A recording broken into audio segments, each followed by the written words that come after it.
जय भीम. जय भीम.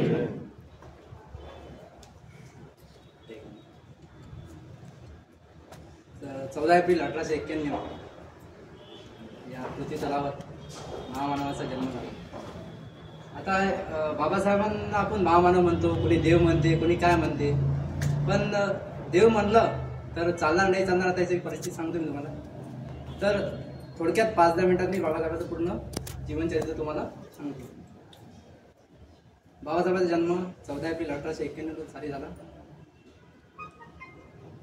त्यांचा जन्म तसं तर पहिले जो आपला डिस्ट्रिक्ट होता तो महाराष्ट्रामध्ये होता. आता तो MP मध्ये आहे. मऊ जिल्ह्यात त्यांचा जन्म झाला. त्यांच्या जन्माच्या वेळेस, बाबासाहेबांच्या जन्माच्या वेळेस इतकी बेताची परिस्थिती नव्हती. कारण की बाबासाहेबांचे जे वडील होते ते सुभेदार होते. तर इंग्रजाच्या काळातली आपले काही सैनिक असायचे ते सुभेदार वगैरे. तर रामजी सकपाळ त्यांच्या वडिलांचं नाव. बाबासाहेबांचं आडनाव सर्वप्रथम सकपाळ होतं. सकपाळ नंतर बाबासाहेब सर्वात पहिले, आता सगळ्याच गोष्ट सांगतो तुम्हाला. आता सगळ्यांना माहिती आहे बाबासाहेबांनी संविधान लिहिला, सगळं केलं. पण मला बाबासाहेब लहानपणीचे बाबासाहेबमध्ये एक क्रांतिकारी व्यक्ती दिसतो. तो कसा? एल्फिन्स्टन स्कूल होतं सर. एल्फिन्स्टन स्कूलमध्ये म्हणजे आपल्या SC/ST समाज, OBC समाजाला शिक्षणाचा अधिकार नव्हता. शिक्षकांचा अधिकार नसून एल्फिन्स्टन स्कूलमध्ये बाबासाहेबचं ॲडमिशन झालं. आता ते यामुळे झालं की त्यांचे वडील होते सुभेदार. तर इंग्रजामध्ये त्यांची खूप ओळख होती. ओळख असल्यामुळे त्यांना ॲडमिशन मिळालं. पाहता एक विचार करा तुम्ही साधा. एक सर लहान मुलगा समजा पहिलीतला, आता पहिले नर्सरी वगैरे नसेल, पहिलीतला मुलगा शाळेत जाते. आता आपण समजा इथं बसलो सगळे क्लासमध्ये बसलो. आता समजा मी या लहान मुलाला समजा तिकडे कुठेतरी बाजूने बसवलं, बाहेर वर्गाच्या बाहेर बसवलं. सर आपण इतके मोठा सर, आता कुठे सर मला काही बोलले तर मग राग येऊन मिळणार नाही. इथं समजा क्लासेस लावले तर, समजा लायब्ररी लावली, एक शब्द बोलले तर मिळणार नाही. इतकं आपल्याला हे असते. पण बाबासाहेब समजा 6 वर्षाचे, पहिलीत म्हणजे 6 वर्षाचे, 6 वर्षाचे असताना बाबासाहेबाला, आता इथं अशी इमॅजिन करा परिस्थिती की इथं सर्व बसलेले आहे. बाबासाहेबाला बाजूने बसवलं, स्वतःची एक ताडपत्री न्यायची, बिछायत न्यायचे, त्याच्यावर बसायचं. आता 6 वर्षाचा मुलगा एवढा दिमाग असते तर काय त्याला काय वाटलं, तो ते आईजोड रडत गेला की मला आई मला सगळ्याच्या वेगळं बसवलं, असं का, माझ्यासोबतच असं का. आणि बाबासाहेब एकमेव विद्यार्थी होते याच्यामधून, अनुसूचित जाती जमाती सगळ्यामधून. त्यांना दलित असे म्हणायचे, अस्पृश्य किंवा दलित असं दोन्ही शब्द वापरू शकतो. तर बाबासाहेब साईडनं बसायचे, आईजोड गेले. आई मला वर्गात वेगळं का बसवलं जाते. आई म्हणायची अरे ते मोठी जात आहे, आपण छोट्या जातीचे आहोत, आपण अस्पृश्य आहोत, आपल्याला तिकडेच बसा लागते. मग आई म्हणे आई असं तर हे व्हायला नाही पाहिजे, असं तर कुठे लिहिलेलं आहे. तर मग तिची आई म्हणते तू जा म्हणते, मला माहित नाही का पुस्तकात लिहिलेलं आहे, पुस्तक वाच, मला सांग मग काय. बाबासाहेबांनी त्यावेळेस एक शब्द वापरला 2री-3री असताना की मी असं पुस्तक लिहिणार की सगळ्यांना समान अधिकार भेटणार. मग त्यामध्ये कोणाला वेगळं बसा नाही लागणार, सगळ्याला समान अधिकार भेटणार. आता 6 वर्षाच्या मुलावर काय घेतली अशा परिस्थितीनं. मग बाबासाहेबांची मॅट्रिक झाली. बाबासाहेब ज्यावेळेस 4थी पास झाले त्यावेळेस त्यांचे सोयरे आले त्यांच्या घरी. हार्दिक अभिनंदन. आपल्यातला पहिला एक जो हे आहे विद्यार्थी म्हणा, मुलगा म्हणा, पहिल्यांदा कोणी 4थी पास झालं. 4थी पास पहिल्यांदा, 4थी विचार करा, त्यावेळेस 4थी हार्ड राहिली. 4थी पास झालं कोणतरी. मग मॅट्रिक झाली बाबासाहेबांची मुंबईमध्येच. एल्फिन्स्टन कॉलेजला गेले. एल्फिन्स्टन कॉलेजमध्ये BA केलं. BA म्हणजे आता आर्ट्स समजा 11th क्लासमध्ये. एल्फिन्स्टन कॉलेजमध्ये परत मुंबई युनिव्हर्सिटीच्या थ्रू MA केलं, MA इन इकॉनॉमिक्स. आता नंतर बाबासाहेबांना वाटलं की आता इथं जे शिक्षण होतं त्याच्या पुढे भारतात शिक्षण नव्हतं. शिक्षणाची परिस्थिती चांगली फक्त लंडनमध्ये होती. लंडनमध्ये जायचं. आता जायचं कसं, तर एक गायकवाड नावाचे महाराज होते, गायकवाड नावाचे. तर गायकवाड 3 होते ते, म्हणजे गायकवाडचं घराणं होतं ना, तर ते 3ऱ्या पिढीचे महाराज होते ते.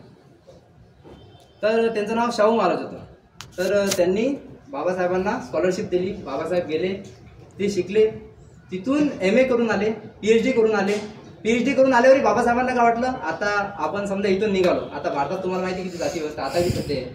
बाहेर गेलो, बाहेर आपल्याला चांगली मागणी भेटून राहिली. सगळे आपल्या ज्ञानाचं म्हणजे वावर करू राहिले, कोणी आपल्याला दूर नाही करू राहिलं, कोणी टच करायले, अनटचेबिलिटी नाही आहे तिथे बिलकुल. इतकं झालं. बाबासाहेब वापस आले. बाबासाहेबांना वाटलं आता मी शिकलो, आता मी मोठा झालो, आता परत बाबासाहेब एखादा ब्राह्मण जोड किंवा कोणाजवळ गेले तर परत त्यानं दूर केलं. बाबासाहेबांना तरी पाणी नाही भेटलं, ऑफिसमध्ये गेले. आता एक तुम्हाला परिस्थिती माहिती असेल, बाबासाहेब 10-10 खोलीत राहत होते एका टाइमला. 10-10 खोलीत राहत होते.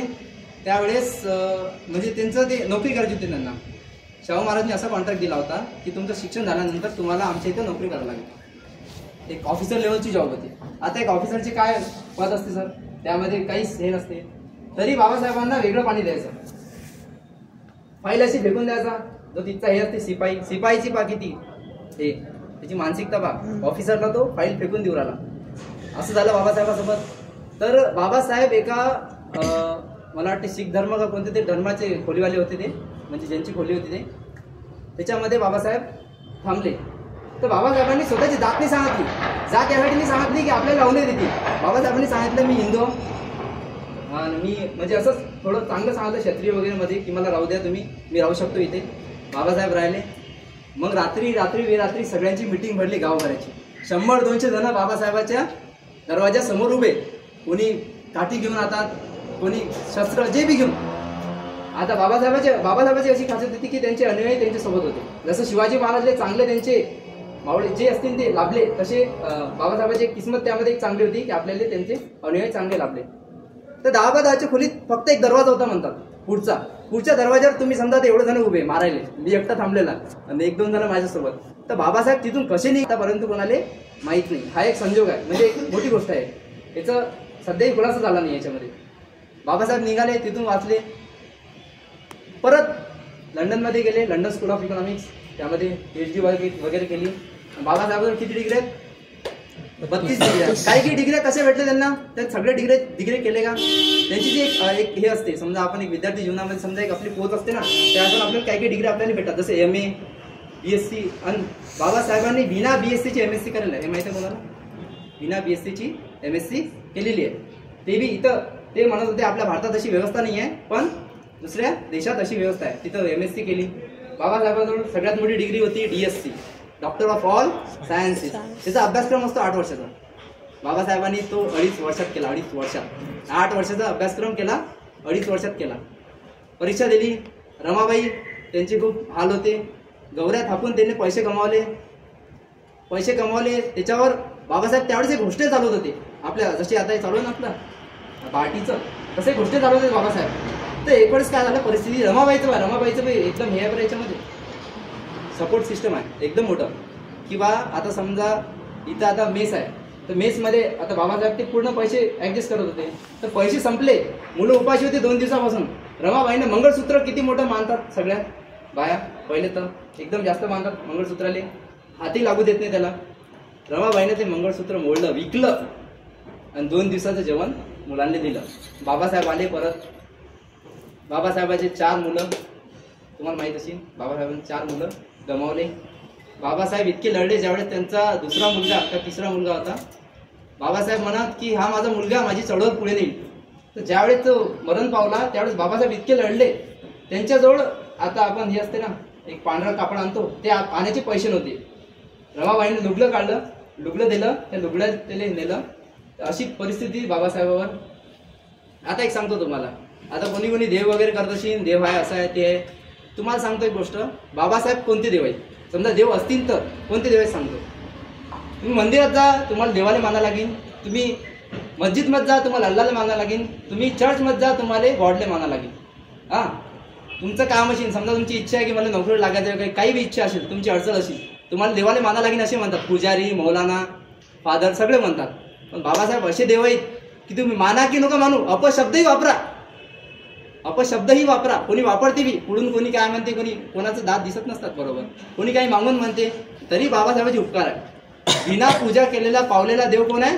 Doctor Babasaheb Ambedkar. Cultivation of mind should be the ultimate aim of human existence. म्हणजे मानवी बुद्धीचा विकास करणे हा मानवी जीवनाचा सर्वोत्तम उद्देश असला पाहिजे.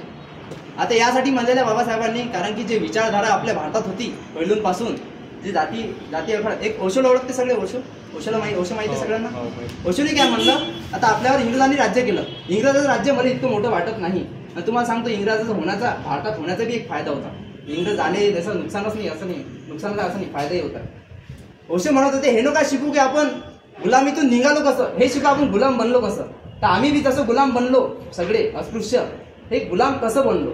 ज्यावेळेस आर्यनांचं या देशात आगमन झालं त्यावेळेस आर्यन आमच्या नावातच श्रेष्ठ आहे, आर्यन आम्ही श्रेष्ठ, त्यांनी स्वतःला श्रेष्ठ. आता मी जर श्रेष्ठ म्हटलं स्वतःला, मला दुसरा तुच्छ मानच लागेल. मी श्रेष्ठ तर हा तुच्छ. जाती व्यवस्था बनवली, वर्ण व्यवस्था बनवली, चातुर्य वर्ण सिस्टम बनवलं, असे सिस्टम बनवले. बाबासाहेबांनी पुस्तक लिहिले, त्याच्यावर पुस्तक वाचा, त्यामध्ये आपल्याला इन्फॉर्मेशन भेटते आपण कोण होतं, अस्पृश्य पूर्वी कोण होते, अस्पृश्य कोण होते पूर्वी वाचलेलं आहे कोणी पुस्तक किंवा माहिती आहे का कोण होतं आपण समजा अस्पृश्य पूर्ण. आपलं संबंध नागवंशी साम्राज्यासोबत आहे. नागवंशी, आपण नागवंशी, मूळ नागवंशी, इथचे मूळ निवासी. आपलंच इथचं राज्य, आपण इथचे राजे होते पहिले, आपल्याला इथं आक्रमण झालं, आपल्याला इथं गुलामगिरी सळा लागली. किती वर्ष? 3000 वर्ष, तब्बल 3000 वर्ष. आता एक गोष्ट सांगतो, कधीच कोणी ऐकलं नसेल, कोणीच नसेल ऐकली. इतिहास वाचला सगळ्यांनी. 1ली ते 4थीच्या इतिहासमध्ये काय?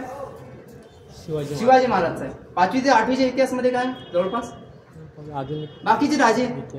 पण तिथं एकाही SC STचं नाव दिसते इतिहासमध्ये. पण पहिले म्हणजे 1617 1800 आसपास. 1900 नव्हता, 1900 इंग्रज होते. काऊन नाही दिसलं सांगा बरं, एक विचार केला कधी मला, काऊन दिसला नसेल? आपला एकही नाव नाही, एकाचंही नाव नाही. का? आपण गुलाम होतो. जर आपल्याला गुलामगिरी नसती तर आपला इतिहास नसता का? आपल्या पुस्तकात आपल्या लोकांचं नाव नसतं का? सगळंच ते ठीक आहे, मी ते म्हणत नाही, बाकी गोष्ट त्यांचा इतिहास आहे. मुघल आले, इंग्रज आले, इथचे मूळ निवासीनं बी इथं राज केला. पण आपण गुलाम कसं बोललो हे लक्षात राहू द्या. डबल गुलाम जर आपल्यातच फूट पडली सगळ्यामध्ये, जर परत समाज बिघडला तर परत गुलामीचं हे दिवस दूर नसतात. तर त्यामुळे आपल्याला अलर्ट राहावं लागते, कार्य करत राहावं लागत, शिकत राहावं लागत. शिका, संघटित व्हा आणि संघर्ष करा. शिका असं आता शिका, संघटित व्हा, संघर्ष करा. याचं मी तुम्हाला याचं मागचं ध्येय सांगतो. बाबासाहेब म्हणतात उठा. उठा म्हणजे काय? जागेवर उठा नाही का झोपीतून उठा नाही. झोप कोणती? ज्या झोपीत आपण गुलामगिरीच्या झोपीत आहोत, की आपण कोणाला काही म्हणू नाही शकत. आम्ही स्वतःच, आम्ही पाठीला झाडू आणि गळ्यात मळकं हे स्वतःच आम्ही करू राहिलो ना. आम्हीच म्हणतो नाही नाही आम्ही याला हात लावत नाही, हा बाटी. अरे हा कसा बाटणार आहे हा माणूस? आता जनजाती व्यवस्था पार्टी तिथं वेगळंच मुद्दा. आता उठा म्हणतात, बाबासाहेब म्हणतात या झोपीतून उठा, गुलामगिरीच्या झोपीतून उठा. उठा, शिका. आता शिका. स्वतः एकटा शिकला, कोणी एक मोठा बॅरिस्टर झाला, कलेक्टर झाला, स्वतः शिकीन. आता समाज म्हणजे काय? आपणच. समजा एखादी मुलगी आहे किंवा मुलगा शिकला समजा आता याच्यामध्ये आणि मोठा बनला, तर एक लेवल फक्त त्यांनी पार केली. दुसरी लेवल काय? संघटित व्हा. संघटित म्हणजे काय? हा शिकला तर हा 2-3 जणांना सपोर्ट करीन, तो 2-3 जणांना सपोर्ट करीन, असं आपलं पूर्ण समाज पुढे जाईल. संघर्ष करा म्हणजे काय? सगळे मिळून संघर्ष करा. सगळ्यांनी असं जसं समजा हे योजना नसती तर आपण समजा फंड जमा करून जे गरीब लेकर आहे आपल्या समाजाचे त्यांना पुढे वाटचाल करण्यास मदत केली तर आपला ते फायदा होते. असं बाबासाहेबांचं एक वाक्य आहे. एवढं बोलून माझे 2 शब्द संपवतो.